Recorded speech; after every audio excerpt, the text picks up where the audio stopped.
Hello guys, আজকে আমি চলে গেছিলাম শপিং মল। এবার শপিং মলে যে আমার সঙ্গে কি হলো আপনারা শুনলে অবাক হয়ে যাবেন। এই জন্য শেষ পর্যন্ত এই ভিডিওটা দেখতে থাকুন। এই থেকে বেরিয়ে পড়লাম আমরা দু বন্ধু মিলে যাওয়ার জন্য শপিং মল। এবার শপিং মলে যে আমার সঙ্গে এমনটা হবে আমি কিন্তু আশা করিনি। এরই মধ্যে চলে এলাম আমরা আমাদের জঙ্গিপুর ব্রিজ থেকে নেমেই গেলাম শপিং মলের রাস্তাতে, এবং সেখানে গাড়িটি স্ট্যান্ড করে ঢুকে যাচ্ছি আমরা শপিং মলে। আর আপনারা দেখতেই পাচ্ছেন শপিং মলের ভিউটা একদম সেই লেভেলের। চারিপাশটা ঘুরে দেখতে লাগলাম শপিং মলে কি কি আছে। আমার বন্ধু তার জন্য প্যান্ট দেখতে লাগলো কি প্যান্ট নিবে, আর আমিও দেখতে লাগলাম কি প্যান্ট নেবো। আমার বন্ধু তার জন্য প্যান্ট দেখতে লাগলো এবং আমিও কিছু কিছু প্যান্ট দেখতে লাগলাম কি দেখি কোনটা পছন্দ হচ্ছে। তার মধ্যে হাত দিতে দিতে দেখি প্যান্টটা দেখা মাত্রই আমি তো পুরো অবাক।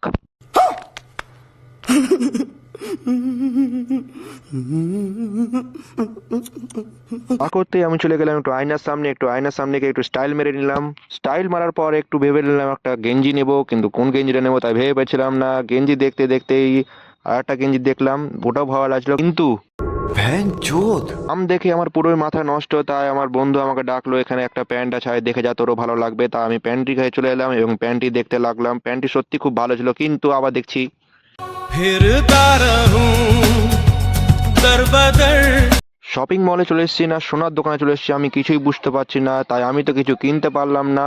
আর আমার বন্ধু নিল দুটো প্যান্ট, তাই প্যান্ট দুটো নিয়ে বেরিয়ে পড়লাম বাড়ির দিকে যাওয়ার আগে আমার বন্ধু বলছে চ চা খেয়ে আসি। তাই আমরা চলে এলাম সদরঘাটে গাড়িটি রেখে চলে গেলাম চায়ের দোকান থেকে এক কাপ চা নিলাম। আমি চা খাই, তোমরা চ্যানেলটি সাবস্ক্রাইব করো। Bye bye.